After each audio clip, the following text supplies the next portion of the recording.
Fala pessoal, beleza? Estamos aqui de novo para falar hoje sobre qual que é o melhor tratamento para dores no ombro.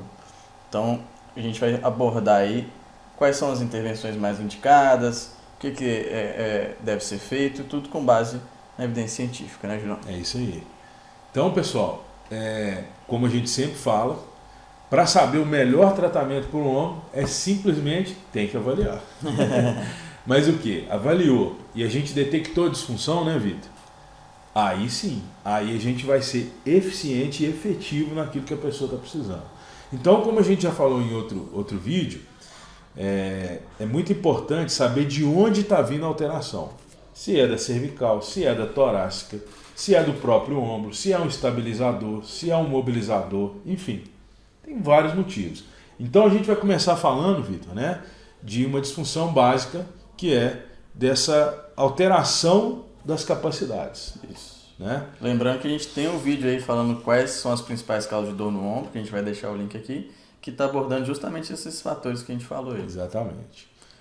Então vamos lá. Quando a gente tem, por exemplo, essas alterações que o Júlio falou, mobilidade, estabilidade, força, pode vir da cervical ou torácica. Então vamos supor que a gente tem uma alteração, a gente avaliou e detectou que a gente tem uma alteração de mobilidade ali no ombro.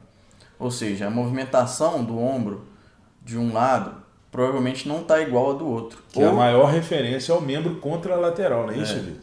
Ou então não está igual ao valor de referência da literatura normal para essa idade, para essa pessoa. Então, se eu tenho algum tipo de alteração de mobilidade, de movimento do ombro, o que é mais indicado nesse caso aí, João? Então, o mais indicado é a recuperação dessa mobilidade, né? E para recuperar essa mobilidade, existem as técnicas, né? Existem os estímulos corretos para a gente estar ganhando essa mobilidade, para essa pessoa recuperar o movimento. Aí sim preocupar com a dor, depois que ganhar a mobilidade. Porque se ficar tratando a dor e não tratar a mobilidade, o que acontece, Vitor? Não vai chegar em lugar nenhum. Então existem exercícios, existem uns treinos específicos, né? Ou às vezes até intervenção do terapeuta, em alguns casos, né? Manual, para que essa pessoa consiga ganhar essa mobilidade e aí sim recupera a função e automaticamente essa dor, na maioria das vezes, sendo a causa da falta de mobilidade, ela... É isso aí. Então, nessa questão de mobilidade é muito importante também diferenciar, por exemplo, se é uma mobilidade que ela está alterada quando a pessoa faz, né? Exatamente. Então a pessoa faz, ela não consegue chegar até o final. Mas quando alguém vai fazer por fora, igual o fisioterapeuta vai fazer a movimentação, tem a mobilidade completa. Então eu consigo levar o braço até lá em cima. Nesse caso, seria uma alteração de mobilidade ativa, ou seja, a pessoa não consegue fazer, mas quando alguém faz para ela, está tudo bem. Então provavelmente nesse caso seria alguma alteração muscular ou até mesmo a própria dor incapacitando completar o movimento. Que aí já muda totalmente a tocada do tratamento, a intervenção é outra. Mas isso entra mais uma vez lá na avaliação. Isso. Né? Aí agora, se eu identifico que mesmo quando o fisioterapeuta quer fazer o movimento, ele não completa, é bloqueado ou não chega até o final, aí vão precisar de intervenções mais específicas de mobilidade, né? Que aí vai envolver ações mais do fisioterapeuta, igual ele falou. Então vão ter que entrar com técnicas de mobilização, até de manipulação, pode entrar com técnicas de liberação, de mobilização miofascial. N recursos, né? Tem várias. Para ganhar esse movimento passivo que a gente chama. Então primeiro eu tenho que conseguir fazer esse movimento, liberar o movimento da articulação, né? Com várias dessas técnicas e com exercício também, Perfeito. que o exercício é o carro-chefe da fisioterapia, para depois eu conseguir fazer a ativação muscular. Né? Essa explicação do Vitor é tão boa porque é o seguinte, pensem comigo, se eu não tenho, Vitor, o arco de movimento completo, como que eu vou recrutar o músculo? Não tem como. Né? Certo, pessoal? Então, para eu ganhar músculo, para eu desenvolver uma musculatura, para ela exercer a função dela, não é isso, Vitor? Eu tenho que primeiro conseguir movimentar. Então, movimente bem primeiro, para depois performar. Exatamente. E aí, inclusive, a mobilidade, o movimento é a base ali da pirâmide, né? Então, a gente tem que ter mobilidade em dia, depois estabilidade, depois força, depois performance, né? Que aí entra performance esportiva, essas coisas. Então, falando aí das outras causas possíveis de dor no ombro e o tratamento para essas causas, então tem essa função de mobilidade que a gente explicou, e tem a função que pode estar alterada de força barra estabilidade, que os dois têm mais ou menos ali o mesmo estímulo. Que né? a gente gosta de chamar de relação ótima, né? Tem que estar tudo trabalhando ali na perfeita harmonia, cada um fazendo o seu.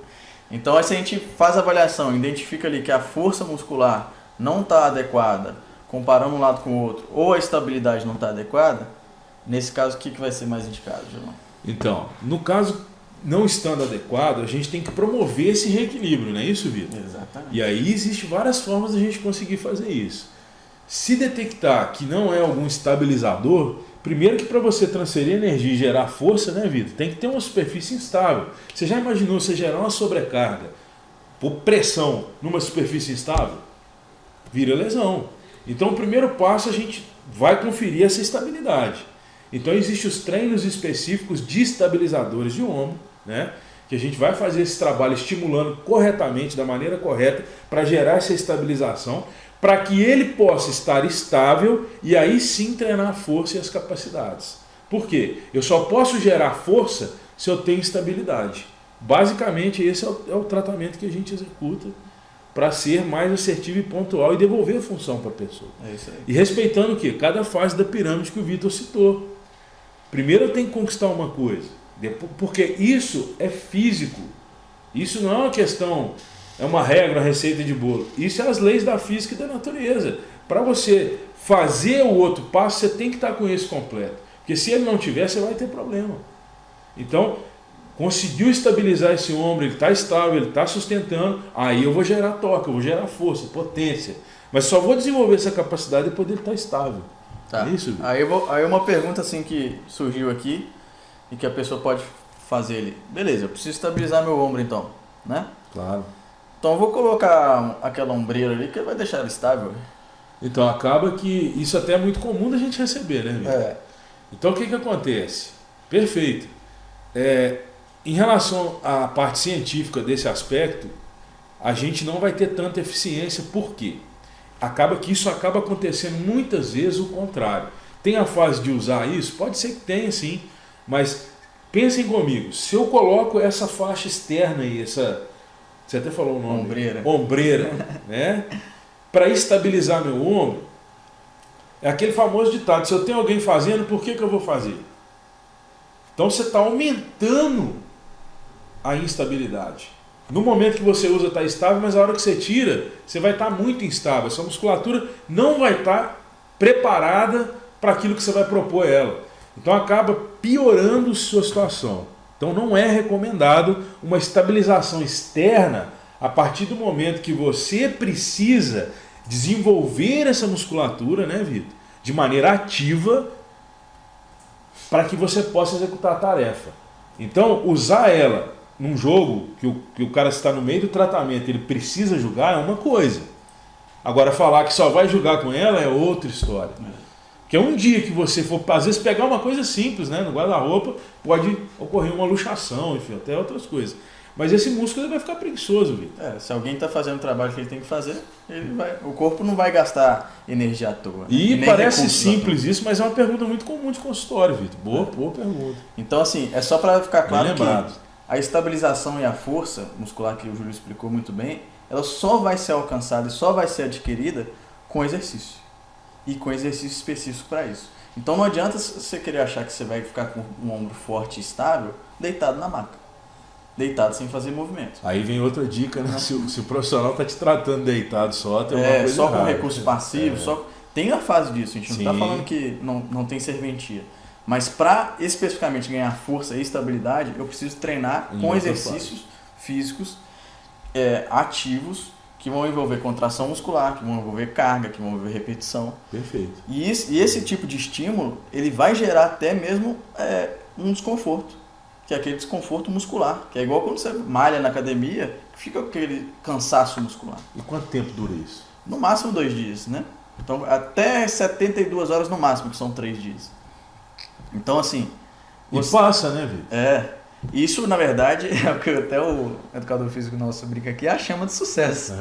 Isso aqui é uma queimação, é aquele cansaço que está aumentando a capacidade do seu corpo, né? E você precisa passar por isso para ganhar força e estabilidade. Então, se você está também está fazendo exercício que não está gerando nenhum tipo de estímulo, provavelmente está com uma especificidade baixa para o que você precisa, né? Às vezes está fazendo menos do que você tem em condição. Isso é especificidade baixa. Né? Você tem que expor, às vezes, a pessoa a um estresse maior para que gere realmente uma alteração, uma adaptação. Aí beleza, o cara treinou aqui, beleza, sentiu dor, Vitor. Aí tomou um anti-inflamatório. Pois é. Então é exatamente isso que eu estava explicando. Esse tipo de exercício de ativação muscular, de fortalecimento, de estabilidade, vai gerar certo tipo de desconforto. E esse desconforto é totalmente controlável nesse tempo que a gente falou. E o que a pessoa pode fazer para dar uma amenizada em vez de tomar um anti-inflamatório? Porque você ainda vai falar disso.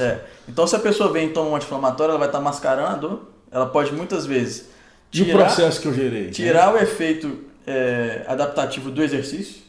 Porque o exercício ele gera mesmo microlesões. Exatamente, que é uma pequena... Para o tecido se adaptar e ficar mais forte. Aí se eu tomo um anti-inflamatório que vai cortar esse efeito, eu perdi, às vezes, o efeito do exercício. Então todo mundo que me pergunta isso já está a resposta aí. Não pode. Aí tem outros recursos. Quais seriam, Vitor? Tem recursos para tirar o efeito da fadiga, Sim. né? Que são recursos, por exemplo, como calor. O calor ele gera um relaxamento muscular. Tem recursos como mobilização miofascial, que pode ser feito pelo fisioterapeuta, ou até mesmo a própria pessoa fazer, ela aprende com o fisioterapeuta e faz. Ótimo. Né? Então, assim, tem vários recursos. A própria inclusive avançado. Recuperação ativa. Recovery, né? A fisioterapia hoje está bem difundido isso. Aí entra outros recursos. Eletrotermoforteterápicos. Exatamente. Que vão acelerar esse processo de recuperação. Exatamente. E a própria recuperação ativa. Então, o exercício aeróbico controlado de baixa intensidade, ele também tem um efeito muito bom para a fadiga. Né? Então, assim, os tratamentos principais para a causa de dor no ombro são esses. Lembrando que, como a gente explicou no vídeo de causas de dor no ombro, podem ser causas não locais, ou seja, que estão vindo da coluna cervical ou da coluna torácica. Nesses casos, a atuação tem que ser especificamente nessas regiões. Então não adianta eu querer tratar o ombro e ficar só lá preocupado com o ombro, sendo que a causa pode estar vindo lá da cervical. Então, alterações de mobilidade na cervical também podem gerar dor no ombro, de força. É a mesma história que a gente explicou. E a gente tem que recuperar a mobilidade, força lá dessas regiões primeiro, para depois retestar e ver o resultado. Exatamente. Beleza, pessoal? Então, eu espero que esse vídeo tenha sido esclarecedor aí. Qualquer dúvida, comentário, deixa abaixo aí pra gente. Eu queria agradecer também a grande audiência que a gente está tendo em pouco tempo aí de canal, né? Então, agradecer a equipe também da divulgação do YouTube. E a quem está acessando aí, compartilhando, ajudando outras pessoas aí com essas informações que a gente tem muito carinho estar aqui passando, a gente se prepara muito para isso, né? Então, agradecer aos inscritos, a quem não inscreveu, faz o favor de inscrever, se curte o canal, se está fazendo diferença para você o conteúdo, deixa o like aqui no canal, se inscreve, que para nós vai fazer muita diferença para nós aqui que está querendo passar essa informação para o maior número de pessoas possíveis. Né? Então a entrega desse vídeo é maior, certo? O intuito é esse. Muito obrigado a todos e até o próximo vídeo. Abraço. Valeu!